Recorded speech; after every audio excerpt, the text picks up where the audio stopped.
दादा काय नाव तुमचं? दत्तात्रय वनगरे. बरोबर.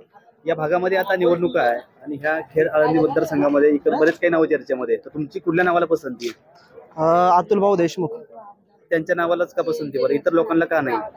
कारण अतुल भाऊ देशमुख या विभागाचे जिल्हा परिषद सदस्य आहेत आणि या तालुक्याचे जे विद्यमान आमदार आहेत त्यांचेच ह्या जिल्हा परिषद गटामध्ये त्यांच्याच माणसाची गेले 15 वर्ष सत्ता होती. परंतु 15 वर्षामध्ये त्यांना जी कामं करता नाही आली. अतुल भाऊ देशमुख यांनी 5 वर्षामध्ये जिल्हा परिषद सदस्य असताना त्यांनी त्यांच्या 4 पटीने जास्त कामं केलेली आहेत. त्यामुळे ज्या आमदाराला कामं करता येत नाही थोडीशी कामं अतुल भाऊंनी केलेली आहेत. म्हणून आम्हाला अतुल देशमुख या नावाला पसंती आहे आमची. मोहिते जे आहेत दादा त्यांचं पण काम या भागात चांगलं आहे. कोटी रुपये निधी या भागामध्ये दिलेला आहे. रस्ते असतील, पाणी असेल, कॉलेज असेल, अशा बऱ्याचशा गोष्टी त्यांनी आणलेल्या आहेत. साहेब, गुळगुळीत रस्ता आणि उंच उंच इमारती म्हणजे विकास होऊ शकत नाही साहेब. तुम्ही जर वाड्यापासून तर बोरगिरीपर्यंत साहेब गेला तर त्या रस्त्याची अशी अवस्था आहे, सिंगल रस्ता आहे. एक गाडी आली तर समोरून दुसरी गाडी जाता येत नाही गाडीला. कुत्र्याला सुद्धा ठेस लागेल अशा प्रकारचे रस्ते साहेब. तुम्ही वाटला तर बोरगिरी ते वाडा हा रस्त्याने जाऊन बघा, तुम्हाला खरं शाश्वत विकास केलाय का अण्णांनी हा दिसेल तुम्हाला. थोडक्यात विकास कामं चांगली नाहीत मग. आणि तुम्ही पाण्यावरती बोलतात. आज या पश्चिम पट्ट्यामध्ये मोठ्या प्रमाणात पाऊस पडतो, पण उन्हाळ्यात अक्षरशः गावांना प्यायला पाणी सुद्धा शिल्लक राहत नाही. आजही पश्चिम पट्ट्यामध्ये टँकर मुक्त गाव झालेलं नाही. मग हाच खरा विकास का?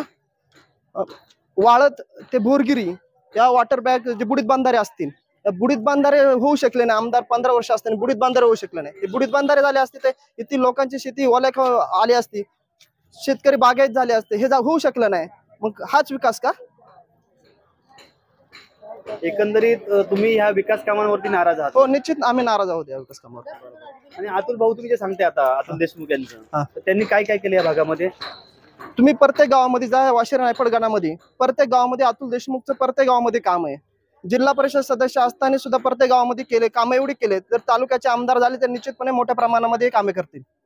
परंतु 15 वर्ष केलेलं काम आणि 5 वर्ष केलेलं काम हा जो फरक आहे, मला असं वाटतं की देशमुख या भागातून निवडून येतील? 100% निवडून येणार. हा आदिवासी भाग आहे आणि आदिवासी भाग हा पवार साहेबांना मानणारा भाग आहे आणि निश्चित प्रमाणे अतुल भाऊ देशमुख मागेच हा भाग जाणार. थोडक्यात पवार साहेबांची सहानुभूती आहे आणि त्या प्रकारे मग त्यांच्या युवा वर्ग हा अतुल भाऊ देशमुख मोठ्या प्रमाणात आहे. हा युवा वर्ग अतुल भाऊ देशमुख यांना सोडणार नाही आणि पवार साहेबांना मानणारा मोठ्या प्रमाणामध्ये हा या ठिकाणी वयस्कर लोक त्यामुळे ती पण पवार साहेबांना सोडू शकणार नाही. अतुल देशमुख जर निवडून आले त्या भागात खरंच लक्ष घालतील या आदिवासी भागात? अहो, ते ह्याच भागातले, त्यामुळे आपण पुन्हा पहिला आपलं गावाचं काम करतो मग बाहेर करतो. त्यामुळे ह्या त्या भागाच्या असल्यामुळे ते निश्चितपणे या भागाचं काम करतील. त्यांचा दौरा असतो या भागामध्ये? हो, असतो, नेहमी असतो दौरा. झडपीला असताना त्यांनी काय काय कामं आणली तुमच्या गावात?